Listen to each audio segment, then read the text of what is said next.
Tell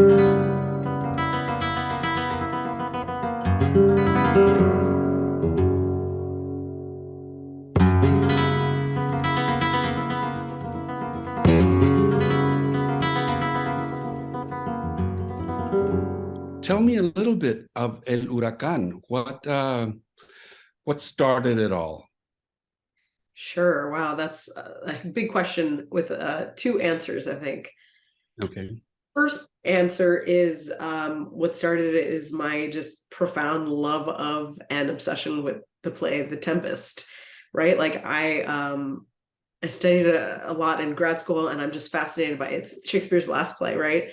And it is about grace and forgiveness and transformation and magic.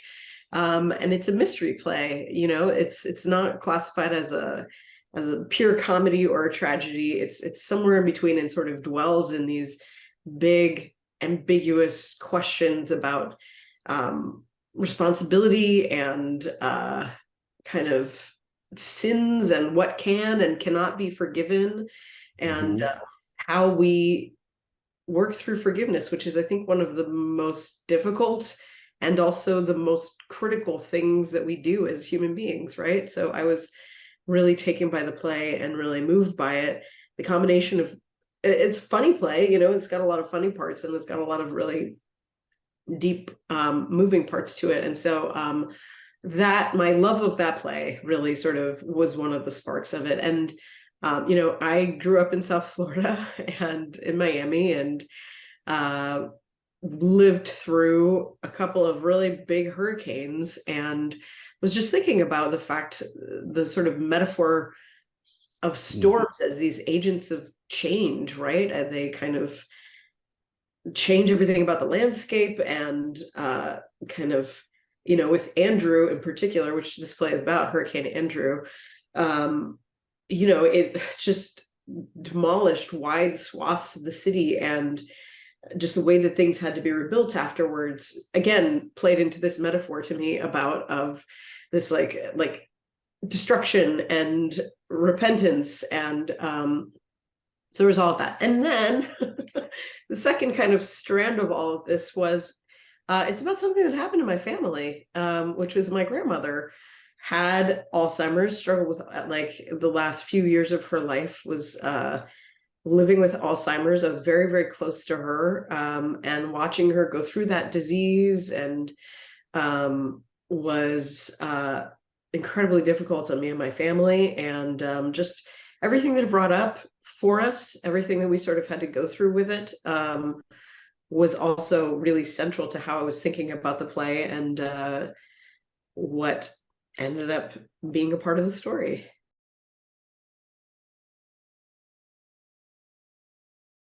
Well, two things that I wanted to ask. One is the language. How do you mix Spanish and English, and how do you see it on stage when people speak it? You know, I've directed a lot of things in Spanish and bilingual as well, and it's always a conundrum. Accent, no accent, who does what, when is it Spanish and when is it English? What are your thoughts on all of this? Well, in this play, it's very generational, you know. Valeria, who's the grandmother in the first act, when she's speaking to her daughter Jimena or her granddaughter Miranda, she's only speaking to them in Spanish, which was also the case with my grandmother. She only spoke Spanish.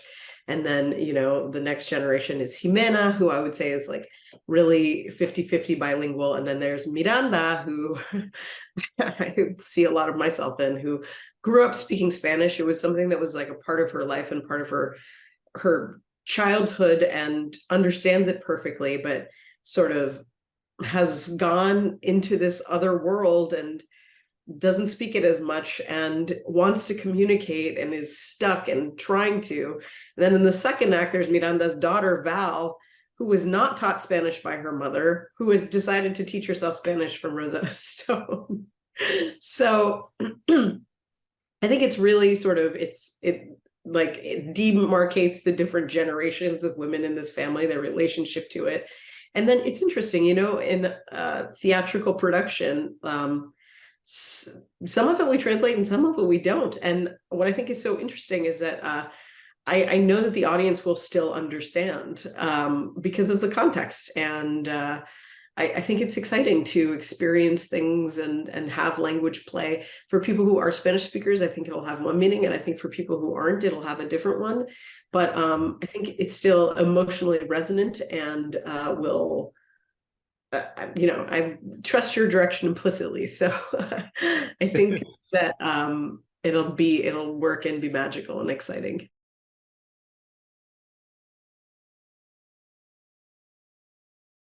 So the only thing I'm crossing my fingers now is the magic, because this play has a lot of magic.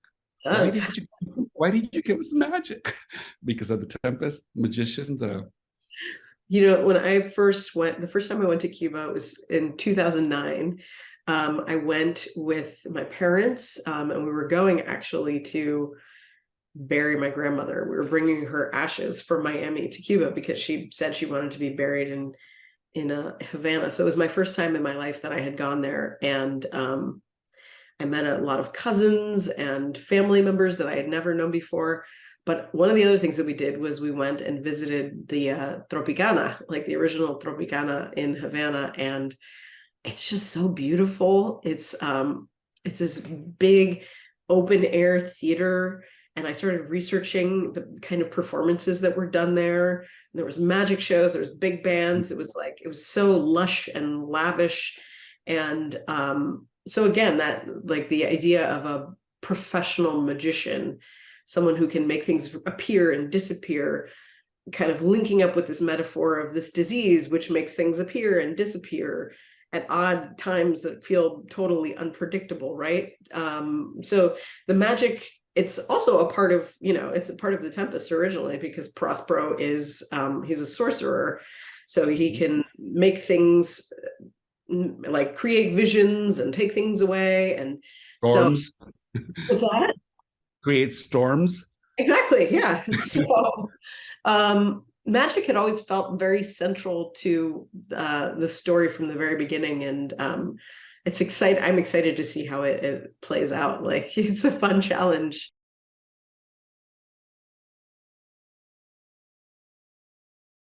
No, I remember you as an actor. I was running the New Works lab at Intar, and your headshot came across when you were still at Yale. It was so funny. And then the next I heard was, I'm an artistic associate, or was an artistic associate of Milagro, and they were doing Boom Crackle Fly. I sure it was a different Charise Castro. What? It's the same one. So it was exciting. I actually love that work. I love your Feathers and Teeth. It's a little bit different than this, but can you talk a little bit about your work and how it's evolved, or what themes you approach differently? Or I think something I gravitate towards in all my storytelling is I love big worlds. I love sort of pageantry and color and size in the things that I do. I love genre. Like, I love to play with genre, which Feathers and Teeth is very much a genre play. But at the heart of it, it all has to be about something like weighty and meaty and undeniably real. To me, this play is about loss and grief and how people react to that, and how they react sometimes really poorly to those emotions, but like what's on the other side of it, and like what comes after it, right? Like the sort of completing the cycle of going through the whole emotional process of it.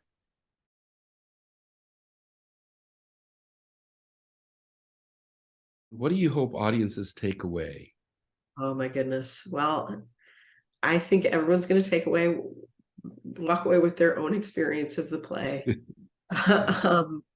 But to me, it really circles back to this question of, as I was talking about before, like, how do you forgive the unforgivable? How do you move on? How do you make space for healing in your heart? How do families get past things that seem like it should be the end of the relationships and what's on the other side of it. You know, when I was working on the first production of this play at Yale, it was really serendipitous that I, like, as we were in the middle of rehearsal, I took a walk one day and there was this event that was happening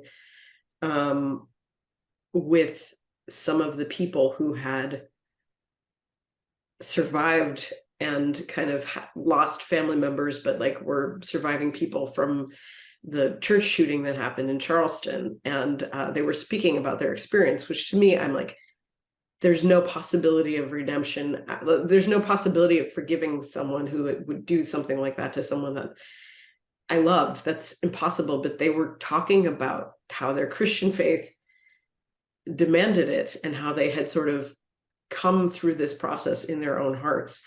And it was incredibly powerful and moving. I'm not coming from a religious perspective, but it's still something that I've just thought about a lot, you know, and something that I think as a country, as a culture right now, might behoove us to kind of take some time to think about, right? So Yeah. maybe that's something people walk away with. That would make me really happy. Awesome. Awesome.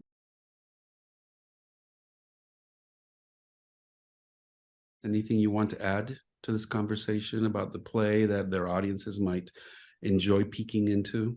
Sure. I mean, I think I've talked a lot about kind of the like weightier themes of it, but it's also really funny. It's like, it's also, it's about like, you know, there's two characters who are falling in love, and, you know, there's playfulness and joy and color and fabulousness in it too. So there's more than one flavor. There's this deep stuff going on, but it's also, I think, a pleasurable and joyful play to watch at the same time. So I think that's something I want to just say as well.